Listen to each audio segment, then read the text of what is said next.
और चलिए शुरुआत करते हैं पहली खबर के साथ। लगातार चुनावी पराजय और मुस्लिम तुष्टीकरण के आरोपों के बीच कांग्रेस अब मध्य प्रदेश में अपनी सियासत का रुख बदलती नजर आ रही है।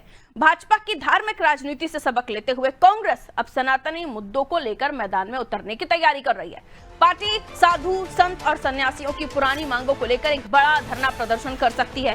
कांग्रेस नेताओं का कहना है कि पुजारियों के वेतनमान, मंदिरों पर सरकारी नियंत्रण, समितियों में नौकरशाहों के दखल और 10 एकड़ जमीन नीलामी जैसे आदेशों के खिलाफ संत समाज की आवाज को मजबूती से उठाया जाएगा।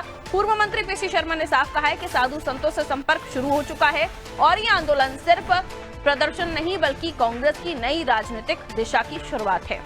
अब देखना होगा कि सनातन के मुद्दे पर कांग्रेस की नई रणनीति भाजपा की रणनीति को कितनी चुनौती दे पाती है। जो साधु संतों पे, उनकी जमीनों पे आक्रमण कर रही सरकार, उसको रोकने के लिए जो अभी इन्होंने एक आदेश निकाला है कि 10 एकड़ से ज़्यादा ज़मीन जो होगी उसको सरकार नीलाम करेगी। ये हिंदुस्तान की आज़ादी के पहले अंग्रेज़ों ने भी नहीं किया, ये मध्य प्रदेश सरकार कर रही है। इसकी खिलाफत पूरी ताकत से कांग्रेस पार्टी करेगी, चाहे वो पुजारी हो या साधु संत।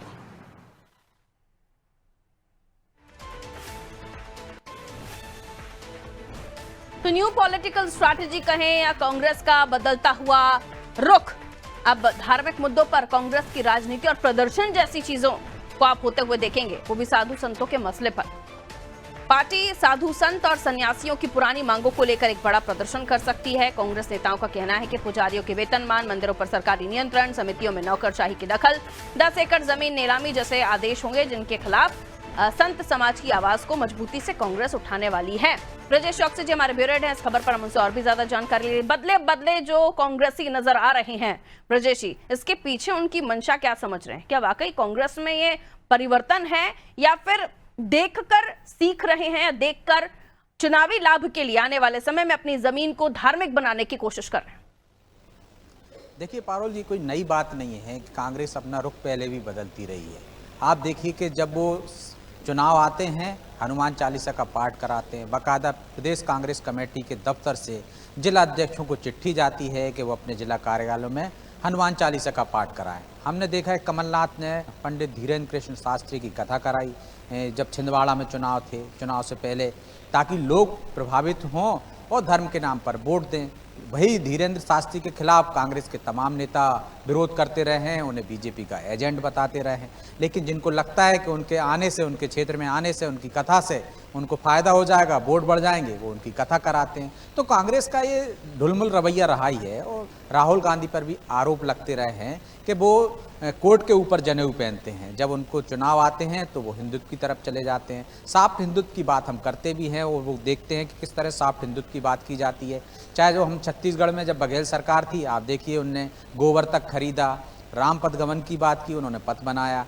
मध्य प्रदेश में भी सरकार आने के लिए उन्होंने बहुत तमाम जतन किए, चाहे गौ माता की बात करें, चाहे गौशाला की बात करें, वो उन सब चीज़ों पर जो कि एक मुद्दा बनता है, एक बहुसंख्यक वर्ग को प्रभावित करता है, लुभाता है, तो सॉफ्ट हिंदुत्व की तरफ कांग्रेस समय समय पर बढ़ती रही। जहाँ तक रहा पुजारियों का मामला है, तो पुजारी आज से नहीं, अपनी 13 सूत्रीय मांगों को लेकर लगातार पिछले कई महीनों से बैठकें कर रहे हैं और आंदोलन की रणनीति बना रहे हैं। इस बैठकों में भी वो बाकायदा आरोप लगाते हैं कि पहले जो सरकारें थीं वो सनातन के खिलाफ थीं और अब सनातनी सरकार है। राजस्थान में बैठक हुई थी तो उनको उम्मीदें हैं कि ये सरकार उनके पक्ष में फैसला लेगी। जैसे पुजारियों को 3,000 रुपये मानदेय अभी मिलता है, वो चाहते हैं कि इसको बढ़ाकर 5,000 कर दिया जाए। 10 एकड़ से ज़्यादा जो ज़मीन है उसको नीलामी सरकार ना करके एक पुजारियों को ही हक में दिया जाए। तो मानदेय से लेकर, नीलामी से लेकर, वो तमाम चीज़ें जो मंदिर के नाम ज़मीन रहती है उससे लेकर वो जो 13 सूत्रीय मांगे हैं उनके समर्थन में कांग्रेस उतरती हुई नजर आ रही। जो पीसी शर्मा ने कहा कि हम पुजारियों से संपर्क में हैं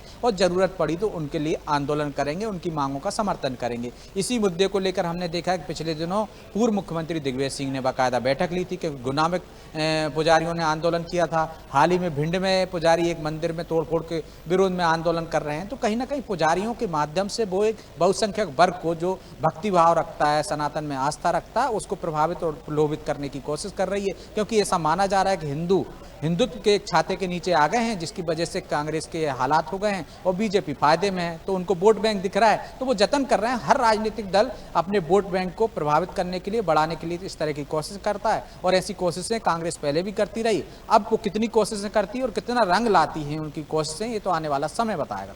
बहुत शुक्रिया ब्रजेश जी जाने के लिए, जानकारी देने के लिए। तो देखिए, ये कोशिशें कितना रंग लाएंगी तो समय के साथ पता चलेगा, लेकिन ये बदलना समय के साथ कांग्रेस ने अपनी आदत में शुमार कर लिया है। फिर चाहे कमलनाथ का चुनावी समय में धीरेन्द्र कृष्ण शास्त्री की कथा करवाना हो या फिर सुंदरकांड का पाठ करवाना हो, तमाम ऐसे कोशिशें कांग्रेसी समय समय पर करते रहते हैं, लेकिन इस कोशिश का कांग्रेस को कितना फायदा होने वाला है, आने वाले समय के साथ पता चलेगा।